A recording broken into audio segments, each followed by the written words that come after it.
Please welcome Barry Liebert, Chief Executive Officer, AI Matters.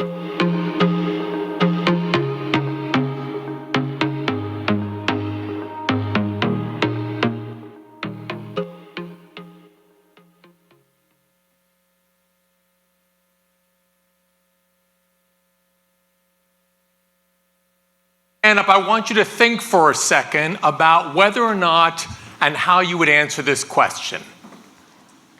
Do you know the person next to you? Greet them as if, hold on a second, that you do not. You have no data about them. They will buy nothing from you. You will never see them again. There is no insights inside your organization about that particular person. You're not engaged with them all year long or every minute of every day. Please say hello to the person next to you. Gosh, you guys all cheat. You guys are all cheating this game. I'd ask you all to stand for a second and sit down in the following order as you think about the question I just asked. For all of you, I'd like the first people to sit down, or rather stay standing, for all of you that are active and are experts in artificial intelligence. Everybody else can sit down, please. Fantastic. Maybe one, possibly two. Great. Says a lot. So we're going to talk about technology today. Basically 15 years ago, there was a book called The World is Flat. It's about the connection of what you saw today about the globalization of the world. In 2011, there was a book written called Software Will Eat the World. We've seen that take place. Today, we're going to talk about what's left, which is if software ate the world, data models are running it. And the fact that so few of you remain standing tells me how much trouble this industry is when you think about what I'm about to show you. So we're going to talk about the numbers of the industry, the economics of your industry, and what is happening to this industry despite all of the conversations about fashion over the last 2 days. So, first of all, in 2001, the physical world was winning. In your world, in my world, in every world, the physical world was winning. By 2006, the physical world was still winning. I don't care if you're in the clothing industry, the oil industry, the car industry, it doesn't make a difference. The physical world was winning still. Only one player, Microsoft, was around. In 2011, because Steve Ballmer admitted he did not understand the mobile world and missed it, he fell prey to a company called Apple. By 2016, the virtual world and the data world had taken over. And by 2019, we see companies that are bigger than your entire industry. Single companies larger than your entire industry. Now the question is, how did they get there? And the answer is quite simple. And these are all economics. The answer is that the physical world, whether it be the clothing world or the auto world, basically sells something once. I don't care if they do it in a sustainable way or a not sustainable way. And they sell something again once. And investors pay them $1 for every dollar they sell. Not bad. For the services world, they pay them $2 for every dollar of sale. In the finance world, they pay them $3 for every dollar they sell. Now here's the good part. For the technology world, the investors pay them $6 for every dollar they sell. So if you're a company leader and you want to sell something for $1, I don't know about you, but I'd rather get $6 back than $1 back. So it's not just about what your customers pay you for $1 sales. It's what your investors pay you back for $1 sales. So if you're willing to work for $1, great. In this industry, you're going to work in Australia for less than $1 back for every dollar of sale. In the platform world, how many of you know what a platform is? Not many. So let me just explain what a platform is for a minute. It is a multi-sided model like Amazon or Apple where there are many people paying the toll keeper to keep track of the dollars of sales. That's a multi-sided model.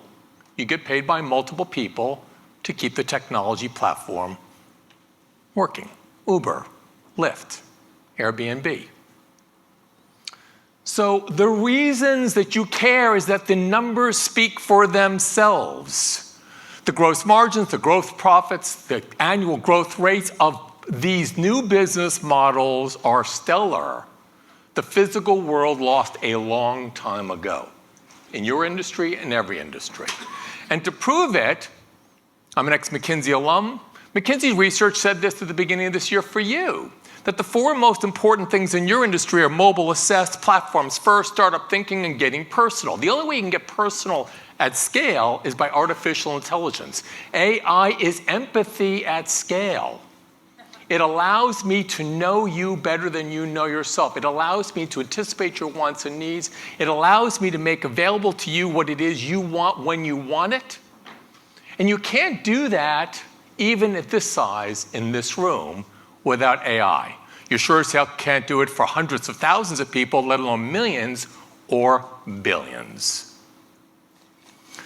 So what happens in the world when people like this industry and all the industries I serve do the same thing that you just did? You said you are not standing when you said you're not in the AI world. Well, what happens is we go from the S&P 500 to the S&P 5. 5 companies own every customer in the world. They own the demand of the world.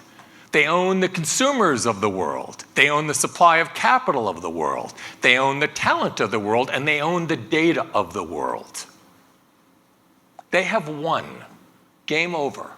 And we in this room made that happen. We turned over all of ourselves, our complete selves, to them. So what are the new rules for success? I know all of us talked a lot about fashion and sustainability, and those things matter. But they don't matter as much as what I'm going to show you. Simon Sinek is an author who wrote a book called Start With Why. Who knows this book? All of you should watch it on TED Talk. Very few of you have seen it. Simon Sinek, Start With Why. It is worth watching. It is the fact that we have all lost our way and we have started focusing on what and how. We've done that for the last 2 days here. It doesn't matter what we're going to sell, how we're going to sell it, what we're going to make, how we're going to make it. Not relevant. It's about why.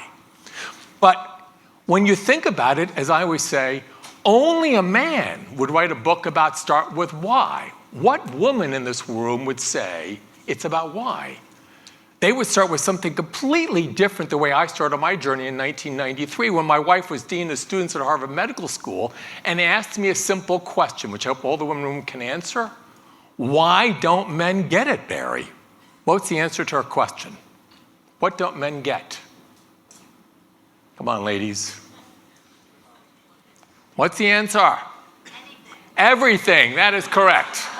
Very simply, anything and everything. And you think she's kidding, and she's not a business person. She's not. She's trying to figure out why Harvard University and Harvard Medical School doesn't care about their customers. They're called patients. You heard yesterday from Mayo Clinic.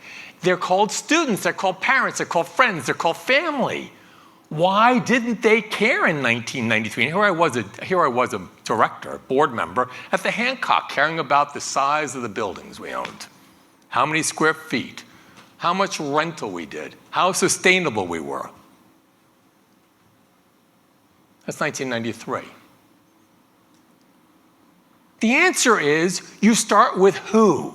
And the only way you start with who is you accept the fact that every who has his or her own why. My 2 sons, 32 and 30-year-olds, have different whys than my wife has. I can't expect for a moment that all the boards I serve around the world, that they're millions, the truth of the matter is hundreds of millions and billions of customers for the white privileged men I serve around the world, those are my boards, that for a moment they understand my wife's question. Not for a moment. Because not for a moment do they know their customers or their investors or their employees or their associates at an intimate level. Not for a moment. Because when I ask them, they can't answer the question, but they can give me the SKUs of their products and services. So you start with who. And the platform companies have been obsessed with who. My older son went to Harvard University where my wife was a faculty. And he was in Mark Zuckerberg's class. Everybody know who Mark is? Thank you. And he was there. He was the president of the Phoenix when Mark, if you watch the movie The Social Network, when Mark was his classmate. And he said, Dad, Mom was right. Mom was right. Harvard doesn't get it. Harvard's going to turn over all of their customers to Facebook and to Mark because some old white guy, Lawrence Summers, doesn't believe that 9 to 5 is less important than 5 to 9. That's where all the action takes place, in these social interactions among humans, not in what they learn or what they do or what they buy or what they sell. So the platforms were obsessed with controlling us. The second thing is Marsh McLuhan in 1967 knew that the medium was the message. 1967. We spent very little time here on the medium so far in the last 2 days. But the medium is the message. You heard me ask a question yesterday of the Mayo Clinic guy, because I was one of those few lucky people that didn't walk for 2.5 years, and they allowed me to be here today. Because they understood that if they put me in the center of it and allowed me to be able to live in a new way, I ended up with a solution in a day and a prescription in 2. And the medium allows this to take place in every industry, not just yours, with Stitch Fix, things like that. Every single industry has been well capitalized by the world to build platforms that allow you to have intimate relationships with your particular product or service.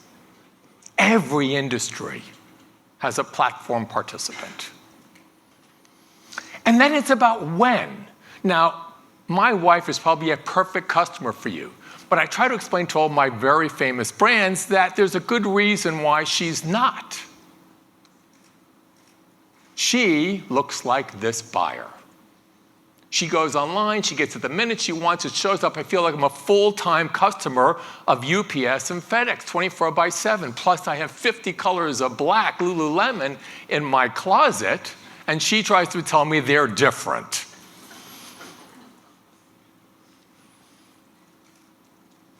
And there's a good reason why this is true. We spend more than 8 hours a day online, and the balance watching Netflix, Amazon Prime, Showtime, HBO. We have no other time but to spend the time in front of a screen. So I'm going to leave you with a solution, not just a problem. Because if this industry doesn't change its ways, I won't be here next year, and I will say this to you, many of you won't be either.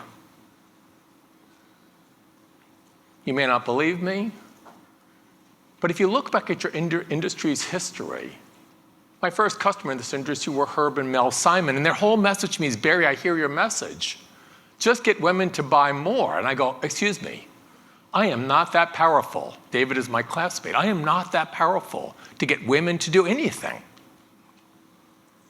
Women will choose, men will choose, we will all choose our own ways.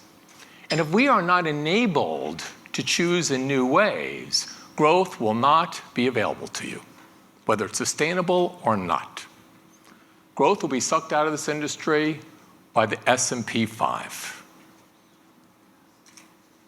So what do you do? There are 3 overarching realities. I remember meeting Jackie Lividini originally about 1.5 years ago through another speech I gave, and my first meeting with her and some of her clients were, products don't matter. They don't matter. They are secondary to relationships. Now you may think about it, but the merchant prince is dead. There are some that still exist, but there are very few. Customers and networks, minds and machines. So you have to change the way you do business. 1, organize as an industry to play this game. As an industry. Forget about silos in your company, I'm begging you. Change the silos among yourselves. Come together as an organizing body to take on the other platforms. Create your own Uber, Airbnb. 2, understands about the power of networks and the data they generate. Build a network effect for your industry. And 3, measure engagement. It is really the core of our humanity. Understand that engagement is where we all live, not selling a product once a year or once a month, but is in how we engage with each other all the time. Can I ask you all to stand up as you think about the fact that the game is over? Please stand up. I'm sorry to have rushed this today, but I hope you'll understand the message. Here's how I'm going to prove it to you. Now I want you to say hello to the person next to you, but here are the new rules of engagement. I want you to say hello to them as if you love them, as if you know everything about them, as if you will never forget the day today when WWD gave me a chance to get up here in front of you and say, it's all about humanity and human kindness. And here's the rules of human kindness. There's only 2 words that matter in human kindness: human and kindness. And my wife was right. That is all that matters. Say hello to the person next to you, to your right or your left, please.